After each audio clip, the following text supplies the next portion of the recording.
So මෙතනදී අපි මුලින්ම ඉගෙන ගන්න control flow testing කියන එක. control flow testing වලදී අපි මූලිකවම අපි මේවා වෙන්නේ graph කියන එකනේ. අපි graph එකක් ගොඩනගලා ඒකට තමයි අපි මේ test කරන්නේ. එතකොට මේ control flow එකේදී අපි graph එකේ graphic අඳින graph එකට අපි ඔක්කොම පාවිච්චි කරන්නේ නැහැ.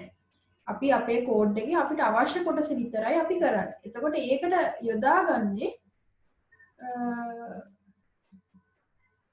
මේ කියන බේසික් බ්ලොක් කියන එක. සාමාන්‍යයෙන් බේසික් බ්ලොක් කියලා කියන්නේ අපේ ප්‍රෝග්‍රෑම් අපේ කෝඩ් එකේ මොකක් හරි එක කොටසක්. ඒ කොටසේ සිංගල් එන්ට්‍රි එකක් සහ සිංගල් එක්සිට් පොයින්ට් එකක් තියෙනවා. දැන් ඕගොල්ලෝ graph වලදී ඉගෙන ගත්තා සමහර graph තියෙනවා multiple entries තියෙනවා සහ multiple exits තියෙනවා. නමුත් අපි basic block එකක් හැටියට consider කරන්නේ single කියන්නේ එක තැනකින් enter වෙලා process එකක් වුණාට පස්සේ එක තැනකින් edit වෙන point එකක් තමයි අපි consider කරන්නේ. අපි ඒකට කියන්නේ block එහෙම නැත්නම් basic block කියලා.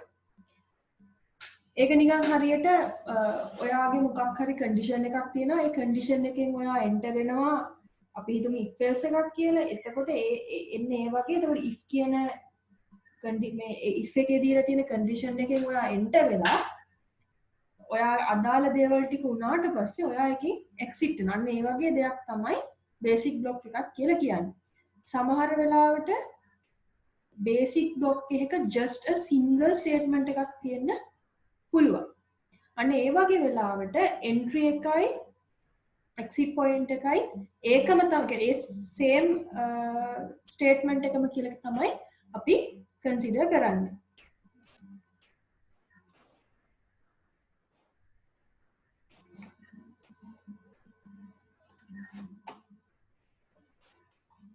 ඊට පස්සේ තියෙන්නේ අපි දැන් ඔය බේසික් බ්ලොක් කියන එක ඔළුවේ අයිඩියා එක දාගෙන අපි කතා කරමු මොකක්ද මේ කියන්නේ control flow graph කියන එක.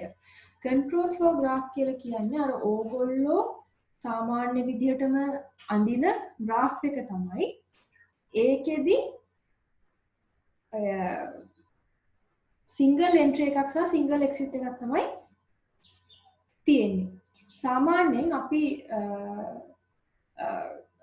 control flow graph එකේදී අපි කිව්වා ඒකේ විවිධ කොටස් තියෙනවා. graph එකක් ගත්තාම මේකේ විවිධ කොටස් තියෙනවා, node තියෙනවා, edges තියෙනවා. ඊට පස්සේ ඔය තියෙන node සහ edges එක start සහ end කියලා තියෙනවා.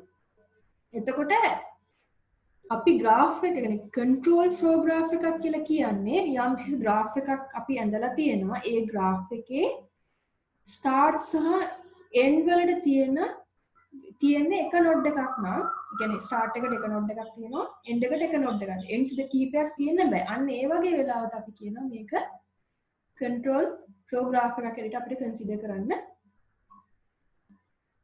පුළුවන්.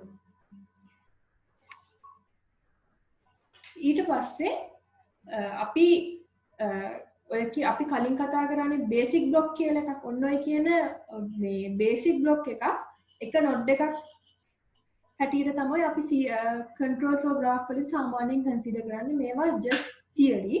ඕගොල්ලන්ට ඇත්තටම මේවා වෙන්න ඔයාලට දීලා තියෙන graph එකේ කොහොමද control flow graph මේ testing එකක් කරන්න කියන එක විතරයි ඔයාලට ඔළුවට දාගන්න ඕනේ. දැන් අපි මේ graph එක ගත්තොත් මේ graph එකේ නම ඇවිල්ලා control flow.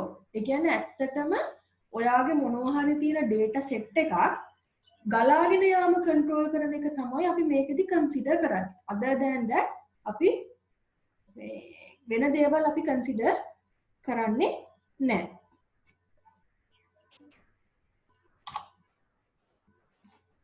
සාමාන්‍යයෙන් ඔයගොල්ලෝ දන්න normal single entry එකක් සහ single exit එකක් තියෙන සරල graph එකක් තමයි අපි සාමාන්‍යයෙන් control flow graph එකදී consider කරන්න. මේ තියෙන්නේ බොහොම සරල එක්සාම්පල් එකක්. මේකෙදි අපි හිතමු අපි whatever අපිට දීලා තියෙනවා මෙන්න මේ වගේ graph එකක්. එතකොට control flow graph එක මත පදනම් වෙලා අපිට යම් ටෙස්ටිං ටිකක් කරන්න පුළුවන්. පළවෙනි එක තමයි අපේ graph එකේ තියෙනවා nodes. nodes කියලා කියන්නේ ඇත්තටම ගත්තොත් අපේ මොනවා හරි statements ටිකක්. if එකක් වෙන්න පුළුවන්, loop එකක condition එක වෙන්න පුළුවන්, printf එකක් වෙන්න පුළුවන්, whatever යම් කිසි statements. ඔය කියන statement එහෙම නැත්නම් අපේ graph එකේ තියෙන nodes cover කරන්න තියනවා නම් යම් කිසි test එකක් අපි ඒකට කියනවා node coverage එක කියලා. node coverage එකේ definition එක දීලා තියෙන්නේ අපේ graph එක ගත්තාම ඒ graph එකේ මේ අපිට එක node එකකින් ඉඳන් තව node එකකට reach කරන්න පුළුවන්. අපි ඒක node reachability එකේදී අපි ඉගෙන ගත්තා syntactically reachable කියලා තියෙනවා. ඊට පස්සේ syntactically reachable කියලා තියෙනවා. sorry semantically and syntactically කියලා තමයි reachability දෙක තියෙන්නේ. අපි මෙතනදී consider කරන්නේ syntactically reachable වෙන්න පුළුවන් nodes ටික විතරයි. ඒ කියන්නේ syntactically අපිට node එකකට reach කරන්න පුළුවන් කියලා කියන්නේ මොකක් හරි දීලා තියෙන node එකක ඉඳන් ඊළඟට අපිට දීලා තියෙන node එකට graph එකේ කොතන හරි path එකක් direct path එකක් අපිට මෙතන අපි දැන් උදාහරණයක් වශයෙන් 5 ඉඳන් 6ට මේක syntactically reachable. ඒකට හේතුව graph එකට අනුව 5 ඉඳන් 6ට අපිට direct path එකක් දීලා තියෙන නිසා. අන්න මෙන්න ඒ විදිහට එක node එකකින් ඉඳන් තව node එකකට syntactically කියන්නේ path එකක් exist වෙලා තියෙනවා නම් අපේ graph එකේ ඔය තියෙන nodes ටික විතරක් cover කරන්න අපි කරනවා නම් යම්කිසි ටෙස්ටිං එකක් ඒකට තමයි අපි node coverage කියලා කියන්නේ. මොන හරි ගැටලු තියෙනවද ඒ සම්බන්ධයෙන්?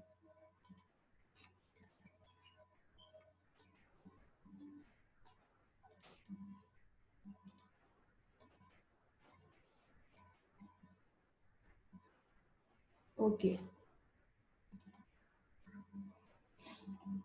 මේක කියන්නේ යම්කිසි ටෙස්ට් රන් එකක් තියෙනවා TR කියලා කියන්නේ ටෙස්ට් රන් කියන එක. ටෙස්ට් රන් එකේ තියෙන ටෙස්ට් රික්වයර්මන්ට්ස් රීච් කරන්න පුළුවන් nodes ටික cover කරනවා නම් අපි ඒකට සාමාන්‍යයෙන් කියන්නේ node coverage එකක් කියලා. රීච් කරන්න බැරි ඒවා අපි consider කරන්නේ නැහැ.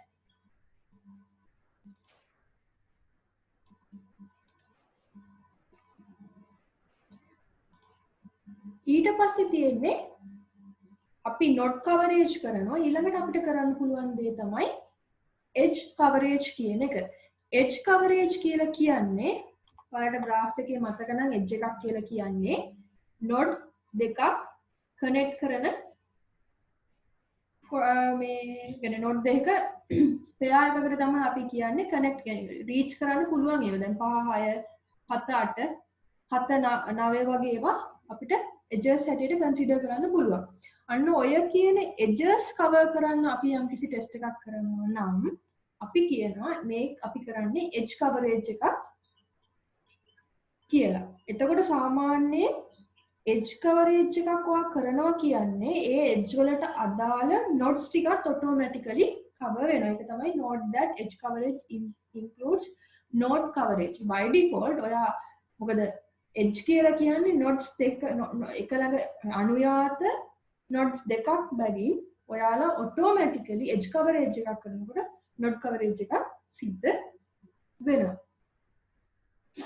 මේකෙදි දැන් අපි මෙතනදී edge coverage එකට consider කරන්නේ pure edges. ඒ කියන්නේ මම graph එක පෙන්නුවොත් එහෙම يعني අනුයාතය වෙන 1 2 ඊට පස්සේ 1 3. හැබැයි අපිට edge pair එකක් හැටියට ඕන නම් 1 2 4 කියන එකත් ගන්න පුළුවන්. හැබැයි මේකෙදි අපි consider කරන්නේ අර node අතර තියෙන length එක එකක් වන edges ටික විතරයි අපි කන්සිඩර් කරන්නේ. කියන්නේ අපි normally දන්න edges ටික cover කරන එක තමයි not edge coverage එකේදී සිද්ධ වෙන්නේ. ඊට පස්සේ මෙතන මම ඔයාලට තේරුම් ගන්න කියලා සරල එක්සැම්පල් එකක් අරන් තියෙන not coverage එකයි edge coverage එකයි. දැන් අපි මෙතන මේ graph එක ගත්තොත් එහෙම අපේ nodes තුනක් තියෙනවා n0 n1 n2 කියලා.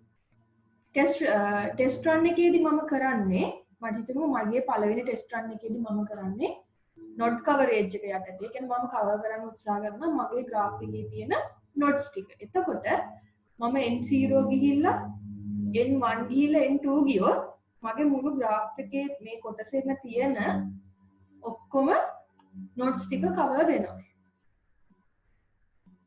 එතකොට මට මේ පාත් එකේ දැන් මම බැරි වෙලා හරි ගියොත් මෙන්න මේ පාත් එකෙන් x විශාලයි හෝ සමානයි y කියන කන්ඩිෂන් එක සැටිස්ෆයි කරන විදිහට මම මගේ ටෙස්ට් රන් එක කරොත් මට කවර් වෙන්නේ n0 සහ n2 විතරයි. එතකොට n1 කියන එක නා කවර් වෙන්නේ නැහැ. හැබැයි මම n0 n1 n2 කියන මේ තුනම කවර් වෙන විදිහට ගියොත් මට one shot වැඩේ කරන්න පුළුවන්. එතකොට වෙන්නේ මම මගේ nodes ටික cover කරලා තියෙනවා මෙන්න මේ කියන path එකේ ගිහින් node 0 node 1 node 2 අර ඕගොල්ලෝ ඉගෙන ගත්ත දේවල් ටිකම තමයි මම මෙතන ටෙක්නිකල් ටර්ම් වලට දාලා ඔයාලට දැන් කියලා දෙන්නේ.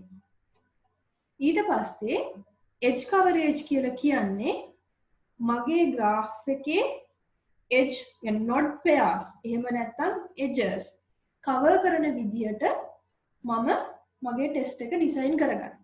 එතකොට වෙන්නේ මට මගේ graph එකේ තියෙන node pairs එහෙම නැත්නම් edges තමයි n0 n1 එක edge එක. ඊළඟට n0 n2 කියන්නේ ඊළඟ edge එක. ඊට පස්සේ n1 n2 මේ තුනම cover වෙන විදිහට මම කොහොමද මගේ edge coverage එක කරන්නේ. එතකොට මගේ එක පාත් එකක් වෙනවා.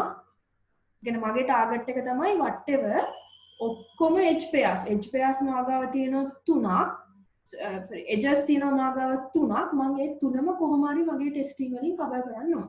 එතකොට දැන් මෙතන some sort of මේ අර parallel path දෙකක් යන නිසා කියන්නේ මේක sequential විදිහට යන්නේ නැති නිසා definitely මට one shot අර node coverage එක කරා වගේ one shot මට මෙතන කරන්න බෑ. මම පළවෙනි ටෙස්ටිං පාත් එක හැටියට ගන්නවා n0 n1 edge එකයි n1 n2 edge එකයි. මේ දෙන්න cover මේ pair එකයි cover වෙන විදිහට මම වගේ ටෙස්ට් පාත් එක ගොඩ නැගුවොත් එතකොට n0 n1 n2 කියන මේ පාත් එක මට ඩිරයිව් කරගන්න පුළුවන්. ඒක පැහැදිලිද? ඊට පස්සේ තියෙන්නේ මට මගෙන් මිස් වුණා n0 n2 කියන edge එක. එහෙමනම් මම මේ edge එක තියෙන path එකකුත් හොයාගන්න ඕනේ. මට එක option එකයි කොහොමද ඒකට තියෙන්නේ n0 n2 node දෙකට මේ path එකක් හදාගත්තා නම් හරි. එතකොට n0 n2 මට edge එක cover වෙනවා. ඊට මේකෙදි ඔයාලා ඔළුවට දාගන්න ඕනි අනිත් කාරණාව තමයි දැන් ඔයාලට පේනවා මම edge coverage එකට හදන මෙන්න මේ පළවෙනි test path එකම node coverage එකේ මේ විදිහට මට appear වෙනවා. ඒ කියන්නේ මම අර කලින් කිව්වා වගේ edge coverage එකකදී by default node coverage එකක් සිද්ධ වෙනවා. මේ path එක එකපාරක් හරි execute වෙන එක තමයි අර අතන node that කියලා තිබිච්ච statement එකේ idea එක. ඊට පස්සේ තියෙනවා edge pair coverage කියලා. edge pair coverage කියලා කියන්නේ අපි එක edge එකක් නෙමෙයි consider කරන්නේ edges දෙකක්. ඒ කියන්නේ අපේ ඇත්තටම ගත්තොත් length එක වෙනවා up to 2. එක يعني උපරිමය දෙක දක්වා අපි edges edge pairs consider කරනවා. ඊළඟට තියෙනවා complete path coverage කියලා එකක්. complete path coverage එකේදී කරන්නේ අපි අපේ graph එකේ තියෙන සියලුම graphs මේ parts ටික cover වෙන විදිහට අපි අපේ testing ටික ගොඩනගා ගන්නවා. මම example එකකින් explain කරන්නම්. අපිට හිතමු අපිට මෙන්න මේ විදිහට single entry single exit තියෙන graph එකක් තියෙනවා. 0 කියන්නේ starting node එක. ඒක denote කරලා තියෙනවා මෙන්න මේ උඩ තියෙන arrow එකකින්. ඊට පස්සේ ඔක්කොම ටික ගිහිල්ලා නතර වෙලා තියෙන 6න් ඒ හින්දා යා end node එක බවට පත් වෙනවා. මගේ ටාගට් එක තමයි පළවෙනි ටාගට් එක මේකේ තියෙන මගේ graph එකේ තියෙන සියලුම nodes ටික මම cover කරන්න ඕනි. එතකොට ඒ කියන්නේ node coverage. මගේ test requirement test run එකේදී බිඳුවේ සිට 6 දක්වා මේ තියෙන graph එකේ තියෙන සියලුම nodes ටික cover වෙන විදිහට මම මගේ test එක design කරගන්න ඕනි. එතකොට මම කරන්නේ මම try කරනවා කොහොමද මේ පටන් ගැනීමේ සිට අවසානය දක්වා යන්නේ. මම බිඳුවෙන් පටන් අරගෙන එක කියන එකට ගිහිල්ලා මම මෙතන කියන්නේ මට යන්න බුණා එක පාත් එක. බිඳුව 1 2 3 6. ඔන්න එහෙම වුණාම බිඳුව සහ 6 ඉන්ක්ලූඩ් වෙන කියන්නේ ස්ටාර්ටින් පොයින්ට් එකයි එන්ඩින් පොයින්ට් එකයි තියෙනවා.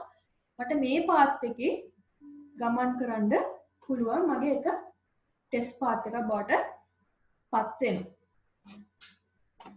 ඊට පස්සේ ඔන්න මට එක පාත් එකක් ආවා. හැබැයි ප්‍රශ්නේ තියෙන්නේ ඒකෙදි කවර් වෙන්නේ බිඳුව 1 2 3 6. 4යි 5යි මගේ කවර් වෙන්නේ නැහැ. එතකොට මට සිද්ධ වෙනවා තව ටෙස්ට් පාත් එකකට යන්න. මොකද 4යි 5යි මට කවර් කරගන්න ඕන නිසා. ඒ අනුව මම ගියාට පස්සේ මම බිඳුව 2 4 5 ආය 4 6 මට ඔන්න ඔය කියන පාත් එකේ ගියාම මගේ 4යි 5යි කවර් වෙන විදිහට මට මේ පාත් එක දිගේ node coverage එක complete කරන්න පුළුවන්. ඊට පස්සේ අපි කතා කරමු edge coverage එක ගැන. edge coverage කියලා කියන්නේ අපේ graph එකේ තියෙන edges ටික සියලුම edges ටික cover වෙන විදිහට මම කොහොමද මගේ testing එක කරන්නේ කියන එක. එතකොට අපි ගත්තොත් අපිට cover කරන්න ඕනේ edges තමයි බිඳුව 1 බිඳුව 2 ඊට පස්සේ 1 2 2 3 2 4 3 6 4 5 4 6 5 4 ඔන්න ඔය කියන node pairs එහෙම නැත්නම් edges ටික මම cover කරන්න ඕනි මගේ edge coverage එකක් කරන්න නම් මගේ testing වල. එතකොට මම try කරන්න ඕනි ඔන්න ඔය කියන edges ටික cover වෙන විදිහට තමයි මට මගේ test run එක කරන්න ඕනේ. එතකොට මම කරන්නේ මම ගන්නවා බිඳුව 1 edge එක cover වෙන විදිහට බිඳුව 1 කරනවා. ඊට පස්සේ මට එකේ ඉඳන් යන්න පුළුවන් මේ possible මම මේ ගන්න පාත් එක අනුව දෙකට. ඊටසේ බිඳුව 1 cover වෙනවා 1 2 කියන edges edge එක cover වෙනවා. ඊළඟට මම 2 කියන point එකේ ඉන්නේ. දැන් මට 2 කියන point එකේ 3ට යන්නත් පුළුවන් 4ට යන්නත් පුළුවන්.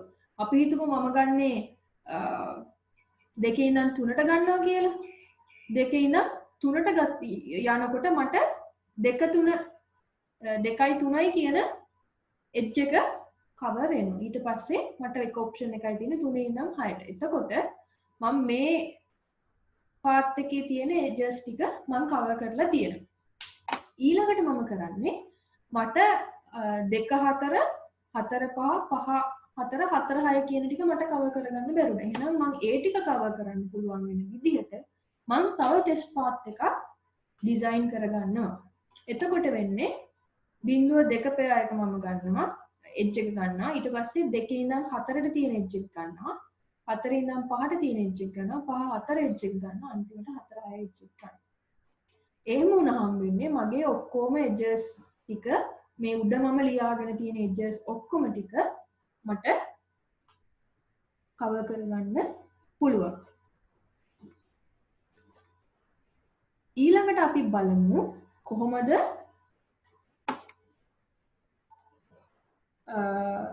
edge pair සහ complete path coverage කියන එක කරගන්නේ. දැන් මම edge එකේ edge pair එකේ වෙනස තමයි edge එක length එක එකයි නම් edge pair එක ඊට වඩා වැඩි. හැබැයි අපි මෙතනදී edge pair coverage එකට consider කරන්නේ length එක උපරිම දෙකක්. ඒ කියන්නේ nodes තුනක් තියෙන ඒවා තමයි අපි consider කරන්නේ. length එක එන්නේ 0.1 ඉඳන් 1යි 1 ඉඳන් 2ට එතකොට 2යි. අන්න ওই විදිහට තමයි length එක 2 කියලා අපි ගණන් හදන්නේ. ඒ අනුව මට මගේ graph එකෙන් මට derive කරගන්න පුළුවන් edge pairs වෙන්නේ 0.1 2. ඊට පස්සේ 2 sorry 0.2 3. ඊළඟට 0.2 4. ඊට පස්සේ 1 2 3 1 2 4. ඊට පස්සේ ඒ විදිහට 2 3 6 2 4 5 2 4 6 4 5 4 5 4 5 5 4 6 ඔය විදිහට මට මගේ edges ටික ඩිසයින් කරගන්න පුළුවන්. ඊට පස්සේ මම කරන්නේ මම මගේ edge pairs ටික මම හොයාගත්තට පස්සේ ඒ edge pairs සියල්ලම cover වෙන විදිහට මම කොහොමද මගේ test part ටික ඩිසයින් කරන්නේ කියලා. අපිට ගන්න පුළුවන් අපි බලමු 0.1 2 කියන edge pair එක ගන්න. 0.1 2 edge pair එක මම මගේ path එකේ හැටියට ගත්තොත් ඒකට 0.1 2 කියන node වලට මම ගමන් කරනවා. ඊට පස්සේ මම බලනවා මේ 2 කියන point එකේ node එකේ ඉඳන් මට යන්න පුළුවන් path මොනවද කියලා. මට යන්න පුළුවන් එක්ක 3ට එක්ක 4 කියන එකට. එතකොට මම කරන්නේ මගේ මම ලියාගෙන තියෙනවනේ මගේ edge pairs ටික. මම ඒකේ බලනවා මොකද්ද ඊට මේ පළවෙනිවට ලියවිලා තියෙන්නේ. සාමාන්‍යයෙන් අපි numeric order එකට නිසා chronological order එකට ලියන නිසා සාමාන්‍යයෙන් අපි consider කරන්නේ මෙන්න මේ pair edge pair එක. එතකොට 2 3 6 කියන එක මම දෙවෙනි node එකේ ඉඳන් මට ඒ edge pair එක cover කරන්න බෑ. එතකොට 2 3 6. එතකොට එක edge එකක් මම cover කරනවා ඊළඟට දෙවෙනි edge එකක් දෙවෙනි එකකුත් මම cover කරගන්නවා. එතකොට එකේ 1.1 2 3 6 කියන path එකේ මම ගියොත් මට cover වෙන edge pair එක වෙන්නේ 0.1 2 2 3 6. ඒ විදිහටම ඊට පස්සේ දැන් මම ඕන දෙකක් මගේ list එකෙන් මට කපා ගන්න පුළුවන්. ඊට පස්සේ මම බලනවා මට එහෙනම් ඊළඟට cover කරන්න තියෙන්නේ 0.2 3. මම එහෙමනම් ඒක කොහොමද කරන්න කියලා බලන්න. ඒ විදිහට මම කරන්නේ මේ හැම edge pair එකක් කියන්නේ nodes 3 ගානේ තියෙන මේ pairs ටික cover වෙන විදිහට මම මගේ test part ටික design කර ගන්නවා. okay. ඊට පස්සේ තියෙන්නේ complete path coverage කියන එක. complete path coverage කියන එකේදී අපිට edges ගැනවත් edge pair ගැනවත් nodes ගැනවත් අපි consider කරන්නේ නැහැ. ඒ වෙනුවට අපි consider කරන්නේ පළවෙනි node starting node එකේ ඉඳලා ending node එක දක්වා මට යන්න පුළුවන් සියලුම paths ටික මම test කරනවා. එතකොට 0.1 2 3 6 කියන path එක ගන්න පුළුවන්. ඊට පස්සේ 0.2 4 6 path එක පුළුවන්. 0.1 2 4 6 පුළුවන්. ඒ විදිහට අර මට යන්න පුළුවන් paths ටික මම complete path coverage එකේදී කියන්නේ සම්පූර්ණ මුළු කියන්නේ starting point එකේ ඉඳන් ending point එක දක්වා මට යන්න පුළුවන් සියලුම paths ටිකට මම මගේ test ටික test path ටික design කර ගන්නවා. ඒක තමයි complete path coverage කියලා කියන්නේ. okay. ඕගොල්ලන්ට මේ slide set එකේ මොනවා හරි ගැටලුවක් තිබෙනවද? මොනවා හරි ඉෂුව එකක් තියෙනවා.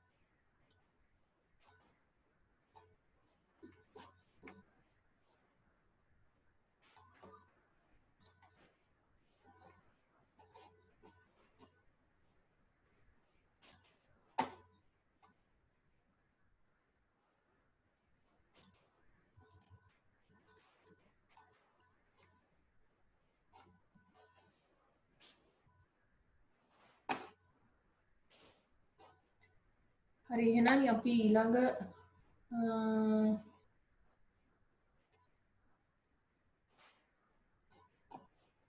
එකට යමු.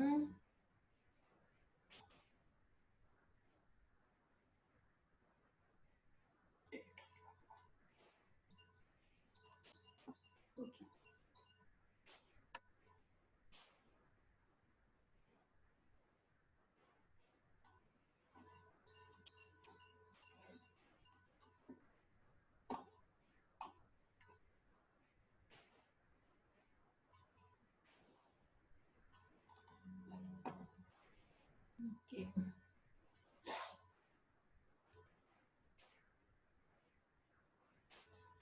data flow testing කියන එක තමයි අපි ඊට පස්සේ කතා කරන්නේ. ඔයාලා ඔළුවට තියාගන්න ඕනි දේ තමයි කොහොමද data flow testing එකක් අපි කරන්නේ ඔය කියන control flow graph එකක් මත පදනම් වෙලා. ඒ කියන්නේ සාමාන්‍ය අපිට දීලා තියෙන single entry single exit graph එකක් තියෙනවා නම් යම්කිසි code එකකට හදපු අන්න ඒකට ගැලපෙන විදිහට අපි අපේ data ටික flow වෙන හැටි ගොඩනගා ගන්න එක තමයි data flow testing වලදී අපි සාමාන්‍යයෙන් කරන්නේ. definition එක වෙන්නේ ඒ කියන්නේ අපි අපේ ගත්තහම මේ location කියලා එකක් තියෙනවා. අපි කලින් graph testing වලදී අපි graph flow testing කියන එකේදී අපි කතා කරා මේ ඔක්කොම දේවල් ටික. එතකොට අපිට තියෙනවා එක්කෝ අපිට මේ node අපිට තියෙනවා එක එක nodes එහෙම නැත්නම් අපේ එක එක අපේ code එකේ තියෙන statements පාවිච්චි කරන purposes තියෙනවා. දැන් සමහර ඒවා තියෙනවා අපි ඒක පාවිච්චි කරන්නේ එක්ක assignment එකකට එක්ක input එකකට එක්ක output එකකට එහෙම නැත්නම් calculations එකට අන්න ඔය වගේ දේවල්. ඒකට අපි සාමාන්‍යයෙන් ඒවටත් කියනවා use කියලා.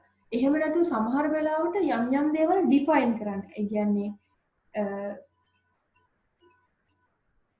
උදාහරණයක් වශයෙන් E සමාන MC වර්ගය වගේ දෙයක් අපිට define කරගන්න ඕන නම් එහෙම නැත්නම් අපිට අපේ code එකේ වෙනස් වෙන්නේ නැති variable එකක්. ඒ කියන්නේ constant එකක් අපිට මේ define කරගන්න ඕන. අන්න ඒ වගේ වෙලාවට අපි define කියන එක use කරනවා.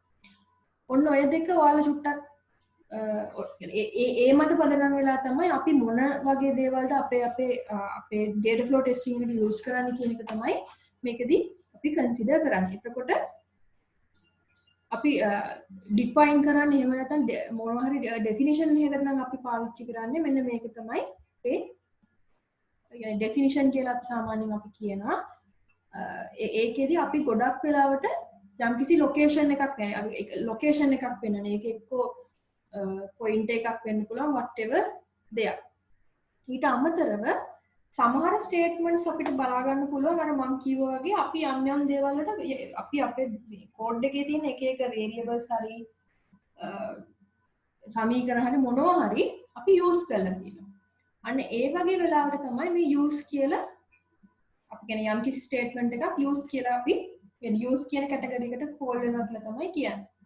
එතකොට මොකක් හරි variable එකක value එකක් access කරලා මොනවා හරි දෙයක් ඒ value එක පාවිච්චි කරනවා නම් computation whatever ඒ කියන්නේ මොනවා හරි දෙයකට අපි use කරනවා නම් අපි එන්නේ ඒකට කියනවා use කියලා. අපි data flow testing වලදී consider කරන්නේ use කියන එකයි normal definitions කියන එක. කියන්නේ අපි යම්කිසි variable statement එකක් තියෙනවා නම් ඒක පාවිච්චි කරලා තියෙන යම් දේවල් define කරන්න නම් ඒ කියන්නේ definition category එකට වැටෙනවා නම් අපේ statement එක අපි ඒක පාවිච්චි කරනවා. ඊළඟට යම් යම් ඔය තියෙන අපේ ස්ටේට්මන්ට්ස් යම් යම් දේවල් වලට යූස් කරලා තියෙනවා නම් අපි ඒකත් පාවිච්චි කරනවා. හැබැයි ඔය යූස් කියන කැටගරි එක යටතේ ගොඩාක් කැටගරීස් අපිට තියෙනවා. මේ ලූප්ස් කියලා තියයි එක එක යූස් තියෙනවා. නමුත් අපි data flow testing වලදී අපි කන්සිඩර් කරන්නේ PUs සහ CUs කියන දෙක විතරයි. PUs කියලා කියන්නේ අපි predicate ඒ කියන්නේ යම් කිසි conditions define කරන්න අපි අපේ statement පාවිච්චි කරලා තියෙනවා නම් ඒ කියන්නේ predicate use එකක් නම් අපේ තියෙන්නේ අපි අන්න ඒවා consider කරනවා අපේ data flow testing වලදී. ඊට අමතරව computations ඒ කියන්නේ යම් කිසි calculation එකකට අපි statements පාවිච්චි කරලා තියෙනවා නම් අන්න ඔය කියන statement එකත් අපි පාවිච්චි කරනවා.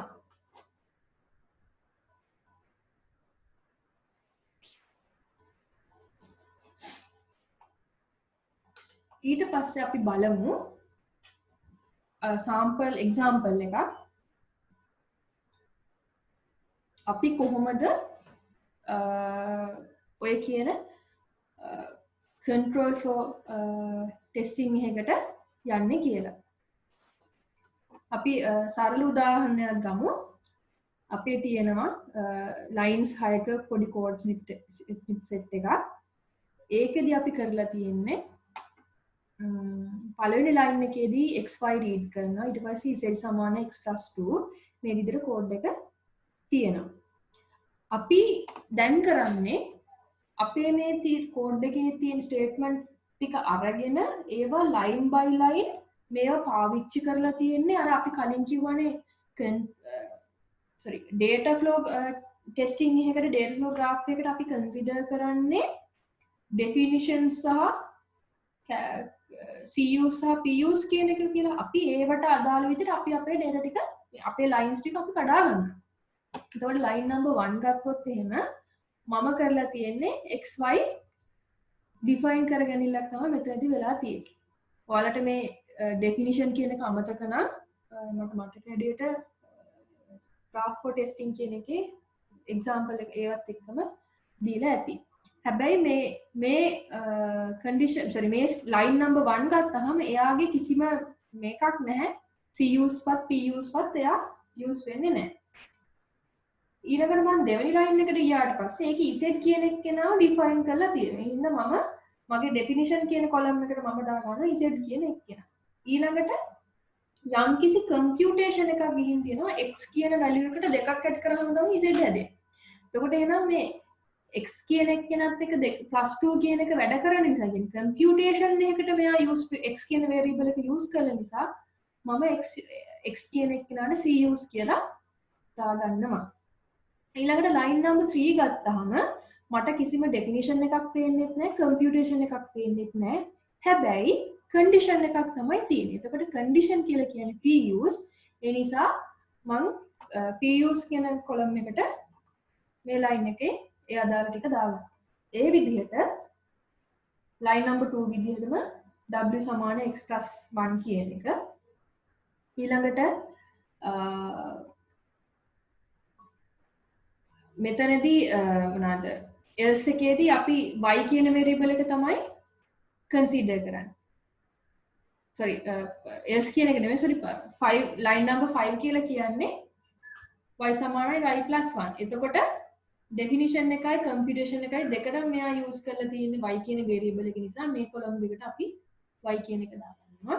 ඊට පස්සේ print statement එකක් ගිහින් තියෙනවා xy w z. ඒ විදිහට අපි මේක දාගන්නවා. ඊළඟට තියෙන්නේ අපි ඒ විදිහට තමයි අපේ data flow graph එකක් හරි data flow testing එකක් හරි එකක් හදාගන්න අපි ඔක්කොම statements පාවිච්චි කරන්නේ ඔන්න ඔය ಜಾති තුනෙන් විතරයි අපි use කරන්නේ. data flow graph එකක් කියලා කියන්නේ control flow graph එකක් හැදුවට පස්සේ ඒවයි data හුවමාරු වෙන විදිහ අනුව තමයි අපි data flow diagram එකක් අපි design කරගන්නේ. එතකොට අර මම කලින් කිව්වා වගේ මෙන්න මේ විදිහට අපිට කෝඩ් එක දුන්නාට පස්සේ මේ විදිහට අපි ස්ටේට්මන්ට්ස් ටික කඩාගත්තට පස්සේ අපිට හරිම ලේසි data flow graph එකක් ඩිසයින් කරගන්න. ඒකෙදි අපි කරන්නේ මුලින්ම අපේ control flow graph එක ඩිසයින් කරලා අපි data يعني අපි අර විදිහට අපි කඩා ගන්නවනේ මේ ස්ටේට්මන්ට්ස් ඇවිල්ලා ඩිෆයින් කරන ඒවා මේවා ඇවිල්ලා predicate use හරි computation use හරි තියෙන ඒවා අන්න ඒ විදිහට definition සහ use කියන notes ටික අපි හොයාගත්තට පස්සේ අපි ඒක මත පදනම් වෙලා තමයි අපි අපේ data flow graph එක කරන්නේ. අපි අපේ data flow graph එකට පාවිච්චි කරන්නේ අපේ කෝඩ් එකේ data එක flow කරගන්න support කරන දේවල් ටික විතරයි. අන්න ඒ නිසා තමයි අපි මෙන්න මේ කියන දෙගොල්ල විතරක් පාවිච්චි කරන්නේ අනිත් ඒවා ගැන consider කරන්නේ නැතුව. තව එක්සාම්පල් එකකින් ඔයාලට කොහොමද මේ data flow graph එකක් අඳින්න කියන එක මේ අරගෙන තියෙනවා. අපි අපේ කෝඩ් එක මේක නම් අපි අපේ ඒ කියන්නේ මේකෙදි අපි කරලා තියෙන්නේ ලයින්ස් කීපයක් එකට එකතු කරලා තමයි අපි අරගෙන තියෙන්නේ. දැන් උදාහරණයක් වශයෙන් එක කියන එක කොහොමද ඩිෆෝල්ට් ගන්න වෙනවා. 2 3 4 මේ කියන ඔක්කොම ගත්තාම මේවා ඩෙෆිනිෂන්. අපි එක එක ඒවා ඩිෆයින් කරලා තියෙනවා. x එක මෙච්චර x මෙහෙමයි count මෙහෙමයි so and so කියන. ඒ වගේ අපිට අර මම මේ කොටසෙන් කරා වගේ අපි කරන්නේ අපේ entire code එක අරගෙන මොන විදිහට අපිට හදා ගන්න පුළුවන් කියලා අපි